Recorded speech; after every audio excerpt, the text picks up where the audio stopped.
Round two, the deep freeze. Who's going to survive? Welcome into First and 10. I'm Joe Emer, and man, do we have some great stuff for you tonight. Highlights and scores of all of our local teams, plus a very live special report starting right now. Hal Sherrick traveled all the way up to Opelika. We told you this would be a great game on paper, and it has turned out to be amazing. Let's check in with Hal now live. We are seeing the celebration. Hal, what just happened?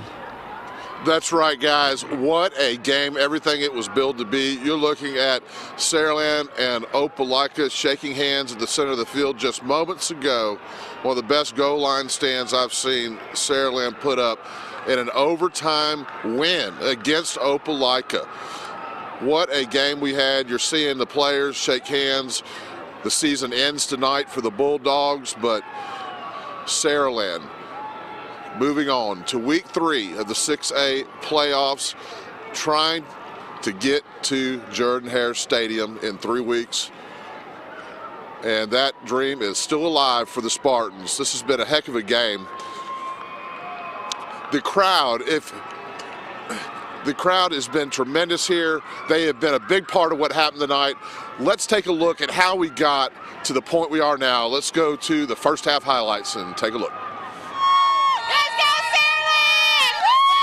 And how about those Spartans? What are they going to do tonight? Oh, they're going to win. They're going to win? We're going to win. Is this your Lucky Santa outfit? Yes. And the Spartans would not disappoint their fans as they get on the board first. On Saraland's first set of downs, Chris Weaver hands the ball off to Tyler Sims on his own 12-yard line. Sims finds a hole and it's off to the races. No one will catch him before he takes it 88 yards for the first score. After Opelika fumbles the ensuing kickoff back to Saraland, Weaver gets a score of his own by taking it in from the 6-yard line to put Saraland up by 2 touchdowns.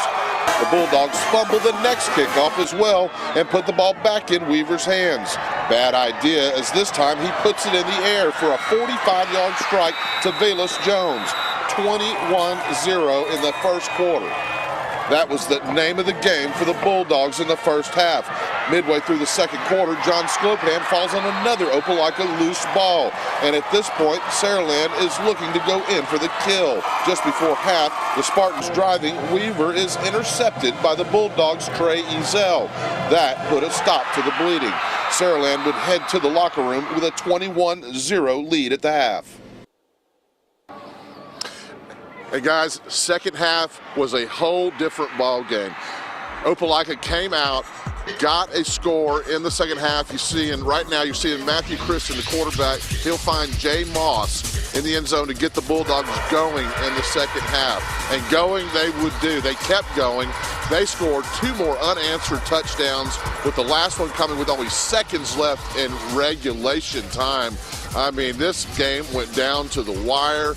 They scored the game-tying touchdown with only 14 seconds left in the half. Saraland would get the ball back and take a knee and let the clock run out, and we went to overtime on that. The final ended up after Saraland scored, missed the extra point. Opelika then could not put it in. The final on this one ends up being Saraland 27 and Opelika Bulldogs 21. This was just a tremendous game to be at, to see both these teams put their hearts into it, their hearts and souls into it. It was a tremendous effort on both teams' parts. And I'm going to tell you guys, we couldn't see it really well from our end of the field because the overtime coin flip took the game to the opposite end of the field from where we stand. But in watching the scoreboard, Saraland had to stop Opelika. Opelika caused them to, I don't know if it was deflected, but the Saraland kicker missed the point after attempt in the overtime touchdown. Then Opelika takes the ball from the 10-yard line, gets down to the 5, then to the 2, 3rd and 2, get down to the 1. It's 4th and 1, and Saraland mustered up the effort to stop it. Talking to Jeff Kelly, he's real proud of this defense and what a game they put on tonight. They stopped the Opelika Bulldogs on the 1-yard line with time, well, not time expiring, but stopped them in overtime to get this huge win. And what a win it was for this Spartans team. Just proud of what they've done. They get to move on. Unfortunately, the season does end for the Bulldogs of Opelika tonight.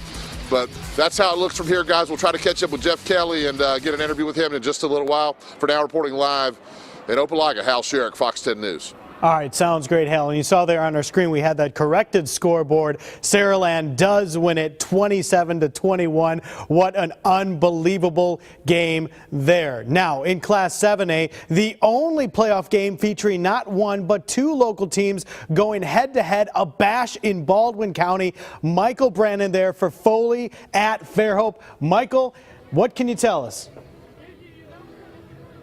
Oh, man, what a game. That's what I can tell you. But first, to start it off, joining me now, the winning coach of this game, Coach Todd Watson. Coach, congratulations on this game, beating Fairhope at home. You guys are moving on to the third round. Tell me about the game, the win here tonight, 34-7. Well, the kids came out extremely hard. Proud of them.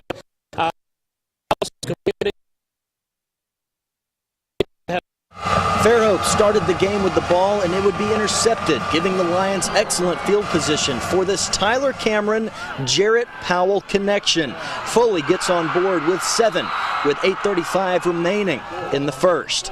Now back in the hands of Fairhope, Pirates quarterback Gray Jackson making a 14-yard run, which would lead to him calling his own number on the next play, making the Fairhope Pirate touchdown, now tied at 7 with 3:45 left in the first.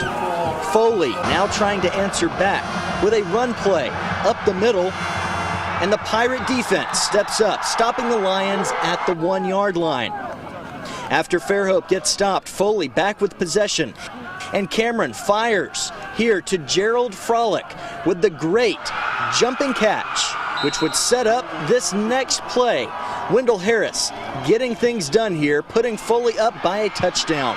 14-7 with only 44 seconds remaining in the first quarter. After the ensuing kick, Fairhope with 7 seconds on the clock before the half trying to score, but Jackson's pass is intercepted by Trevor Carvin, and he takes it 100 yards down the field for the Lions touchdown. Coach Todd Watson and his Foley Lions leading 21-7 at the half in Pirate territory. And we were just listening to what happened there in Foley's favor and leading at the half. You just heard 21-7.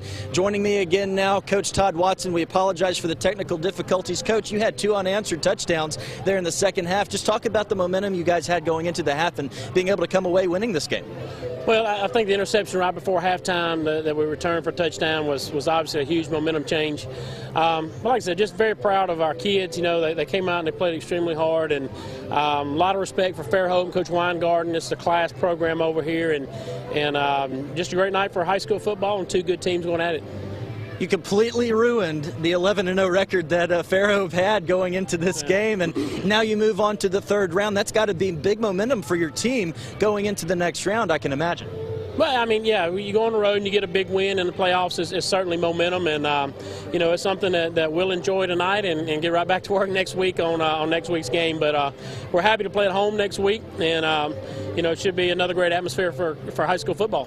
Very good. Thank you so much, Coach Todd Watson. The win tonight over Fairhope, 34-7 here at Foley Municipal Stadium. It was a great game in the first half, an even better game in the second half, as one of the local teams here tonight in Baldwin County take the win, and you can see where they'll be at home next week in the third round. The Foley Lions, they had the edge coming into this game all-time against Fairhope, 51-39-5 all-time. It was a 95-game rivalry, and tonight we saw that rivalry unfold here on the field tonight. I said it in the 5 o'clock newscast.